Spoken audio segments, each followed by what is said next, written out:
Halo Sobat Jelajahi Fakta, pernah kepikiran nggak sih kalau sosok seperti Donald Trump yang selama ini dikenal sangat pro-Israel, tiba-tiba angkat suara, bukan untuk mendukung, tapi untuk mengkritik keras. Kamu pasti nggak nyangka kalau dia bilang Gaza sedang kelaparan dan butuh bantuan segera, bahkan siap turun tangan langsung. Apa yang sebenarnya terjadi? Kenapa justru Trump yang membongkar narasi Israel? Tapi sebelum lanjut, jangan lupa klik like dan subscribe supaya kamu nggak ketinggalan fakta-fakta menarik lainnya.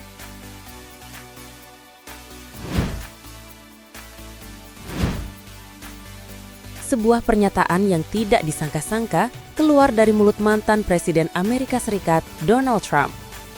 Di hadapan wartawan dalam konferensi pers di Skotlandia pada 28 Juli 2025, Trump menyampaikan bahwa banyak orang di Gaza saat ini sedang mengalami kelaparan. Bukan hanya sekadar food insecurity, tapi kelaparan nyata.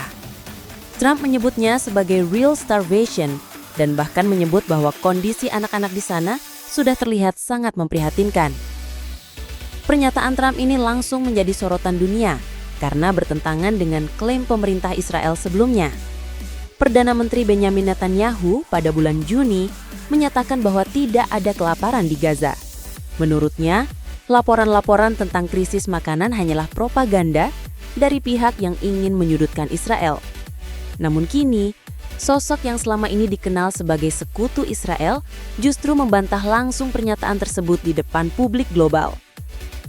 Ini bukan hanya soal politik luar negeri. Yang membuat publik semakin terpana adalah perubahan nada dari Trump. Selama menjabat sebagai presiden, ia dikenal keras terhadap Palestina dan selalu mendukung penuh langkah-langkah Israel, termasuk blokade terhadap Gaza. Tapi kali ini, justru ia menunjukkan sisi kemanusiaan, menyebut bahwa rakyat Gaza membutuhkan bantuan segera. Fakta ini menciptakan celah besar antara narasi resmi Israel dengan persepsi dunia. Publik termasuk media mainstream mulai bertanya-tanya, apakah benar selama ini dunia telah menutup mata terhadap kondisi warga sipil di Gaza? Atau apakah Trump sedang mencoba membalikkan citra politiknya menjelang pemilu Amerika berikutnya? Banyak analis menyebut bahwa langkah Trump ini bukan tanpa alasan.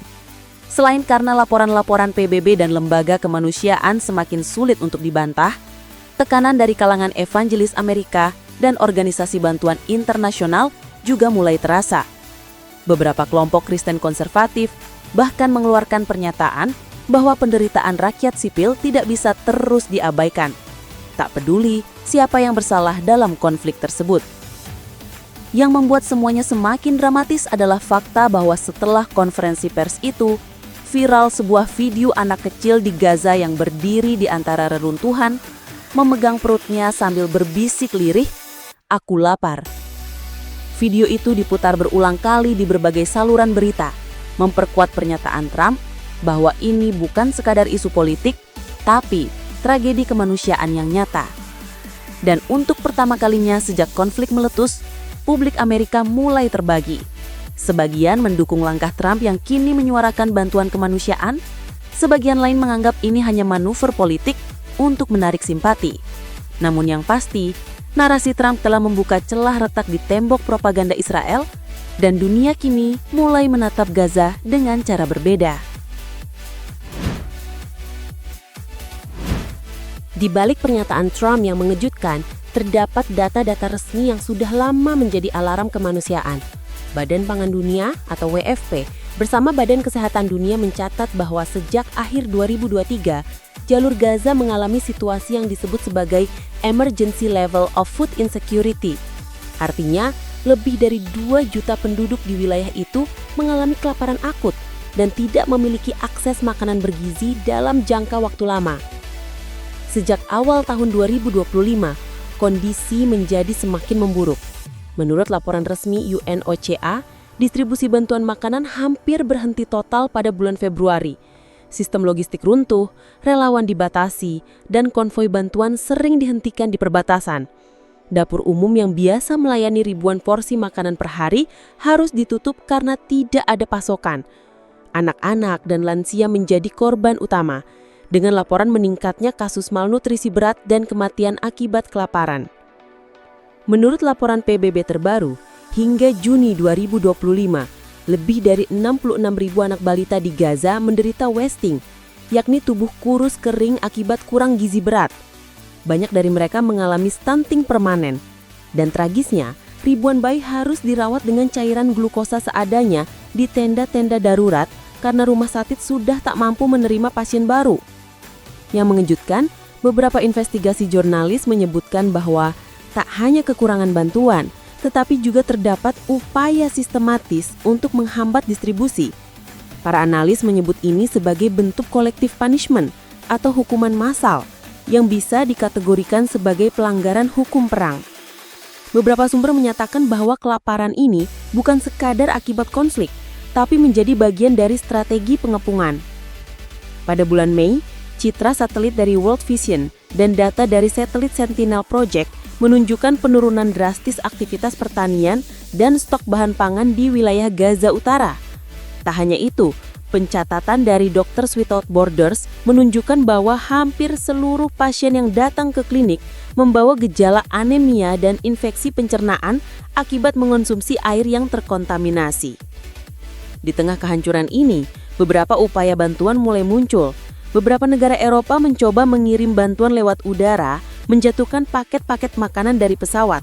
Tapi sayangnya, sebagian besar bantuan itu tak sampai ke tangan yang membutuhkan karena situasi di darat yang kacau. Ada laporan bahwa warga harus berebut makanan di bawah tembakan dan tak jarang distribusi berubah jadi perampokan brutal. Yang paling memalukan, muncul testimoni dari seorang relawan perempuan asal Belgia yang menangis saat diwawancarai. Ia menyebut bahwa tak ada cukup makanan untuk dibagikan dan tiap malam ada anak-anak yang tidur dengan perut kosong sambil memeluk satu kantong kosong beras yang mereka kira bisa dimasak esok pagi. Dalam suaranya yang gemetar, ia hanya bisa berkata, "Kami kehabisan segalanya, bahkan harapan."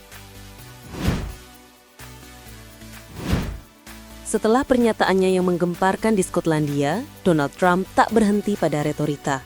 Beberapa hari kemudian, ia mengumumkan rencana kerjasama antara tim transisinya dan mitra-mitra kemanusiaan untuk membangun pusat distribusi makanan berskala besar di sekitar jalur Gaza. Pusat ini dirancang sebagai food center yang tidak hanya menyediakan makanan siap santap, tetapi juga bahan pokok yang bisa dimasak oleh keluarga pengungsi di lokasi aman.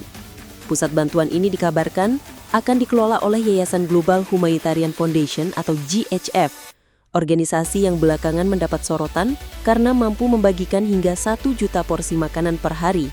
Jumlah ini didapat dari kombinasi dapur umum darurat, truk makanan bergerak, dan pengiriman langsung lewat rute koridor bantuan yang disepakati sementara dengan Israel dan Mesir. Para relawan disebut bekerja 24 jam, berpindah dari satu tenda ke tenda lain hanya untuk memastikan tak ada anak yang tidur dalam keadaan lapar. Untuk memastikan bantuan berjalan, Trump menunjuk 2 utusan khusus, pengusaha real estate Steve Witkoff dan mantan gubernur Arkansas Mike Huckabee.